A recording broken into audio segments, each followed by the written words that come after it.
Hello students, I hope आप सभी बढ़िया होंगे। यदि आप भी एकेटीयू की काउंसलिंग करने वाले हैं, एकेटीयू की काउंसलिंग के लिए अपनी चॉइस फिल करने वाले हैं, इस वीडियो में मैं यहाँ पर कंप्लीट डिस्कस आपके साथ करने वाला हूँ किस तरह से आप कम नंबर में ज़्यादा रैंक में एक बेस्ट कॉलेज तक पहुँच सकते हैं। चॉइस फिलिंग के ऑर्डर को सेट करते टाइम पर आपको किन बातों का रखना है ख्याल, इसी पॉइंट को लेकर ये कंप्लीट वीडियो डेडिकेटेड है। आपको तुरंत चैनल को सब्सक्राइब करके जुड़ना है यदि आपको एकेटीयू की काउंसलिंग करना है, एकेटीयू की काउंसलिंग रिलेटेड सभी बातें जानना है, सभी लेटेस्ट खबरें, उसके साथ साथ जो भी डेट्स हैं आपकी, किस तरह से चॉइस फिल कब हो रही है, कब क्या हो रहा है, हर पॉइंट पर आपके लिए वीडियो आएगी। देखिए, काउंसलिंग का शेड्यूल आ चुका है, बट हर पॉइंट पर मैं आपको रिमाइंड करवाऊंगा और किस तरह से उस प्रोसेस को स्मार्टली करना है इसके बारे में भी वीडियो आपको इसी चैनल पर मिलेगी। एकेटीयू के काउंसलिंग के आप बेस्ट चैनल पर इस टाइम पर हैं।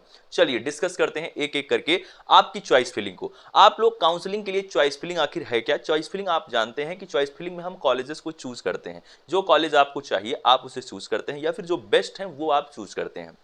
स्टूडेंट्स, आपको समझना होगा, एकेटीयू काउंसलिंग का चॉइस फिलिंग का प्रोसेस आज से स्टार्ट हो रहा है, यानी कि 30 जुलाई 2024 से। और यह चॉइस फिल का प्रोसेस, आप कॉलेज चूज करने का यह प्रोसेस आप लोग 3 अगस्त 2024 तक कर पाएंगे। ये चीज आपको आई थिंक पता होगा। क्यों? क्योंकि मैंने आपको शेड्यूल आपके साथ डिस्कस किया था। काफ़ी दिन हो गया शेड्यूल आए हुए, तो काफ़ी दिन हो गया ना, और डिस्क्रिप्शन में दिए गए टेलीग्राम ग्रुप में वह शेड्यूल पड़ा भी हुआ है। अब यहाँ पर मैं आपके साथ एक बात और डिस्कस करना चाहता हूँ कि चॉइस फिलिंग आज से स्टार्ट हो रही है। साइट आपकी इस टाइम पर सही से वर्क नहीं कर रही है, तो बस कुछ ही घंटों में, 1 से 2 घंटे में, मतलब शाम तक चॉइस फिल निश्चित तौर पर स्टार्ट हो जाएगी। अब चॉइस फिल करते टाइम पे आपको किन बातों का ख्याल रखना है? अब जो स्टूडेंट मेरे से पहली बात तो चॉइस फिल करवा रहे हैं, उनको बिल्कुल परेशान नहीं होना है और कोई भी जल्दबाजी नहीं करना है। आप मेरे से चॉइस फिल करवा रहे हैं, खुद से कर रहे हैं, आप लोगों के पास वक्त बहुत है। वक्त कैसे बहुत है? 30 तारीख से लेकर 3 तारीख तक, मतलब 4 से 5 दिन आपके पास है। 5 दिन आपके पास चॉइस फिल, 30, 31, 1, 2, 3, मतलब 5 दिन आपके पास समय है। अब 5 दिन में आप सोचें पहले ही दिन मुझे कर लेना है, ये बिल्कुल गलत बात है। आप लोग अभी भी एक समय लें, चॉइस फिल करते टाइम पे चॉइस फिलिंग को करें, लेकिन लॉक तब तक ना करें जब तक फाइनली आपको ये ना पता हो कि ये कॉलेज मुझे चाहिए या ये कॉलेज मुझे लेना है और यही बेस्ट कॉलेज है। ऐसा कोई भी कॉलेज चॉइस फिल में आप जल्दबाजी में भर दें कि सर चॉइस फिल स्टार्ट हुई, तुरंत जुड़ गए, लॉग इन किया, चॉइस फिल कॉलेजेस को फिल किया, लॉक किया, अरे कहीं मैं छूट ना जाऊं। कोई पहले करे चॉइस फिल, कोई बाद में करे चॉइस फिल, इससे सीट नहीं मिलती है। सीट मिलती है आपकी एक बेहतर रैंक से। आपके लिए जो भी आपने अपना डॉक्यूमेंट अपलोड किया, उसका डॉक्यूमेंट वेरिफिकेशन हुआ, तभी आपकी चॉइस फिलिंग स्टार्ट हुई है। तो ज़्यादा इंपॉर्टेंट क्या है? रैंक का बेहतर होना। प्रेफरेंसेज में चॉइस फिलिंग के ऑर्डर को अच्छे से सेट करना, टॉप कॉलेज को ऊपर भरना, अच्छे कॉलेजेस को ऊपर भरना।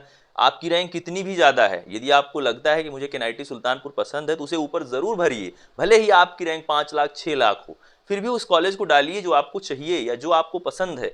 क्यों ऐसा करिए आप? हो सकता है कि आपको मिल जाए, ये चीज आपके दिमाग में होना चाहिए। उसके साथ ही अब मैं एक पॉइंट और आपके साथ डिस्कस करूंगा, मतलब टॉप कॉलेज आपको हमेशा ऊपर डाल ही देना है। जितने भी आपको कॉलेज चाहिए, भले ही आप उससे बाहर हो, आपकी रैंक उनसे ज्यादा हो, आप उसको जरूर भरें।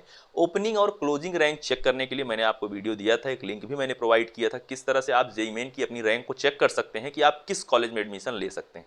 मैंने वो वीडियो आपको दिया था, आप लोग चेक कर चुके होंगे। उसके हिसाब से एक पेपर लीजिए, उसमें एक लिस्ट बनाइए कि किन कॉलेजेस में आपको एडमिशन चाहिए, किन कॉलेजेस में आपकी रैंक जो है वो सेट हो रही।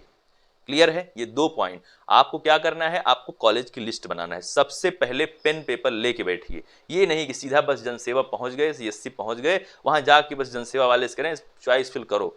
वो पूछ रहा है कौन सा, एनआईटी कर दें, हाँ कर दो, आईआईटी कर दें, हाँ कर दो, बीआईटी कर दें, हाँ कर दो। मतलब खुद को कुछ नहीं पता, बस जो वो बोल रहा है वो आप करें, हाँ कर दो, हाँ कर दो, ये बढ़िया। वो बोलेगा अरे जीएल बजाज हमने सुना है, मेरे चाचा का लड़का, मेरे मामा का लड़का कर रहा है, या मतलब जीएल बजाज वाकई बेस्ट है बीटेक के लिए, काफी बढ़िया कॉलेज है। मैं एक बात बता रहा हूं आपको कि किसी के बताने पे नहीं, आप खुद अपनी सद्बुद्धि से काम करें। आप स्वयं एक लिस्ट तैयार करें, चॉइस फिलिंग की, कॉलेजेस की एक लिस्ट, आप स्वयं एक पेन पेपर लेकर बैठें और कॉलेज लिस्ट को आप तैयार कर लें। क्लियर है? उसके बाद चॉइस फिल करने बैठे। आज मत करिएगा, आज स्टार्ट हो रही है, आज मत करिएगा, आज आप लिस्ट बनाइए कॉलेज की। जल्दबाजी में कोई फैसला आपको नहीं लेना है। दूसरी बात आती है स्टूडेंट्स आपके लिए कि आप एफडब्ल्यू के जो स्टूडेंट हैं, जिनको भी एफडब्ल्यू सीट पे एडमिशन चाहिए किसी भी ब्रांच किसी भी कोर्स में, उनको इस चीज का ध्यान रखना है कि वो जब भी चॉइस फिल करेंगे उनको 2 तरह की सीटें शो होंगी। क्यों? क्योंकि उन्होंने एफडब्ल्यू को एस किया है, आपने अपने रजिस्ट्रेशन फॉर्म में एफडब्ल्यू को एस किया है, सिर्फ उसी से आपको एफडब्ल्यू सीट नहीं अलॉट होगी। उसके लिए चॉइस फिलिंग में भी आपके पास ऑप्शन आता है एफडब्ल्यू सीट चुनने का। तो आपको हर कॉलेज की 2 टाइप की सीट्स दिखेंगी, एक एफडब्ल्यू एक नॉर्मल। तो आप इस चीज़ का ख्याल रखेंगे कि आप FW वाली सीट को ज़रूर चुनेंगे, वरना कोई मतलब नहीं रजिस्ट्रेशन फॉर्म में FW को एस किए हो, नहीं मिलेगी सीट। बता दे रहा हूँ अभी से, क्लियर रखो इस चीज़ को। जब भी चॉइस फिल कर रहे हो, 2 चीज़ क्लियर हो गई आपकी। एक तो एक पेन पेपर लेके बैठो, पेपर में लिखो टॉप कॉलेज को कौन से चाहिए, उसकी क्लोजिंग रैंक लिखो उसके सामने। ये वेबसाइट पर अवेलेबल थी, मैंने आपको दिया था वेबसाइट। सेकंड पॉइंट है कि आपको FW सीट का चयन करना है। यदि आपको चाहिए FW सीट, तो FW सीट को चॉइस फिलिंग में भी भरना है। फिर आता है तीसरा पॉइंट स्टूडेंट्स। तीसरा पॉइंट क्या आता है? तीसरा पॉइंट आता है आखिर चॉइस फिलिंग जो भी आप कर रहे हैं, आपको फर्स्ट राउंड में किस तरह से चॉइस फिल करना चाहिए। स्टूडेंट्स, फर्स्ट राउंड में आप सिर्फ उसी कॉलेज की चॉइस फिल करें जो आपको 100% पसंद है, बिल्कुल चाहिए। फर्स्ट राउंड में बिल्कुल भी कोई भी ऐसा कॉलेज भरना ही नहीं है मजबूरीवश जो आप नहीं ले सकते हैं, या फिर आपको चाहिए नहीं, आप दबाव में भर रहे हैं कि सिर्फ रैंक ज़्यादा है। क्यों? क्योंकि अभी आपके पास हर राउंड में चॉइस अल्टर करने का मौका है। तो आप लोग सेकेंड राउंड, थर्ड राउंड में कुछ लो रैंकिंग कॉलेजेस को भरिएगा। फर्स्ट राउंड में आपको सिर्फ और सिर्फ अच्छे कॉलेज ही भरने। क्लियर है? फिर उसके बाद आता है अगला पॉइंट अपना। ये 3 पॉइंट आपके हो गए।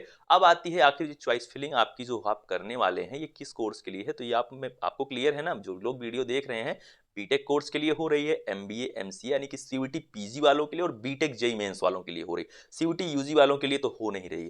तो सभी की चॉइस फिलिंग आज ही शुरू हो रही है, चाहे वो MBA हो, चाहे MCA हो, चाहे बीटेक कोर्स के लिए हो। तो सभी लोग अपनी चॉइस फिलिंग को आज से ही करेंगे। जो लोग हमसे काउंसलिंग करवा रहे हैं उनको परेशान नहीं होना है, धीरे धीरे करके सबकी चॉइस फिल की जाएगी।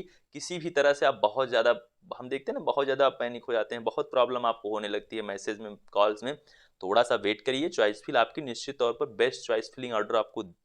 देखिए, आप सभी लोग जो हमसे भी करवा रहे हैं उनसे भी मैंने बोला है कि पेन पेपर लेके आप एक बार बना लीजिए, हमसे कंसल्ट करिए, कौन सा कॉलेज बेस्ट है। मैं आपको सजेस्ट भी करता हूं, मैंने आपको लिस्ट भी प्रोवाइड किया है आपको पर्सनल मैसेज में। उसके बाद चैनल पे भी एक वीडियो आई थी जिसमें मैंने कुछ कॉलेज बताए थे जो ज़्यादा बेस्ट हैं। उसके साथ साथ जो लोग पर्सनल भी करवा रहे हैं हमसे काउंसलिंग, उनके बाद भी लिस्ट मैंने पर्सनली भेज दिया है। लोग भी काउंसलिंग हमारी टीम से करवा रहे हैं, उनके पास कुछ और भी कॉलेज की लिस्ट गई है निश्चित तौर पर, टीम ने भेजा है। तो चलिए, इसके साथ ही आप सभी लोग अब एक चीज़ का और ख्याल रखें कि चॉइस फिलिंग करते टाइम जो लास्ट पॉइंट आता है वो ये आता है कि आखिर जब आप चॉइस फिल करेंगे उसके बाद आपको क्या करना है। स्टूडेंट्स, सबसे इंपॉर्टेंट हो जाता है चॉइसेस को लॉक करना।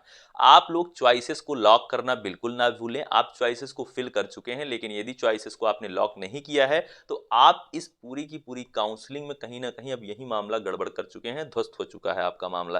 क्यों? चॉइस लॉक नहीं करने पे आपका सीट अलॉटमेंट का रिजल्ट नहीं आएगा, और ना ही ये माना जाएगा कि आपने अपनी चॉइस फिल किया है। तो चॉइस फिलिंग के बाद चॉइस लॉकिंग के प्रोसेस को आप कतई ना भूलें। चॉइस लॉकिंग के प्रोसेस को जरूर कंप्लीट करें, और उसके बाद आपके पास एक लेटर भी आपको दिखेगा, कंफर्मेशन लेटर दिखेगा, जो आपके चॉइस फिलिंग और लॉकिंग का वो कंफर्मेशन लेटर होगा। तो आप इस चीज़ का ख्याल रखें कि चॉइस लॉक करना बहुत ज़रूरी है चॉइस फिलिंग के बाद। लेकिन चॉइस फिलिंग करने के बाद तुरंत लॉक करना ज़रूरी नहीं है। आप इस जो भी दिया गया टाइम पीरियड है, इसमें आप अपनी चॉइस लॉकिंग को कर सकते हैं। क्लियर है? और जल्दबाजी नहीं करना है, समय बहुत है, समय बहुत है तो उसका सदुपयोग करिए। ये नहीं कि पहले दिन करके बैठे, सब पहले दिन कर लेंगे तो कॉलेज मिल जाए, कुछ नहीं। 3 तारीख को जो करेगा उसको भी कॉलेज मिलेगा। बस हाँ, ये है उसकी रैंक अच्छी हो, बस रैंक अच्छी होगी, सब कुछ मतलब उससे है। पहले बाद में करने से कोई मतलब नहीं। ये जो समय आपको दिया जाता है 30 तारीख से 3 तारीख तक आप चॉइस फिल कर पाओगे, या आपको एक समय दिया जाता है जिसमें आप आराम से सभी चीज़ों को कर सकें व्यवस्थित ढंग से। मिलता हूँ आप सभी से कुछ नई अपडेट के साथ, कुछ नई जानकारियों के साथ, कुछ जो आपके लिए है ज़रूरी। Thank you, love you all, नमस्कार।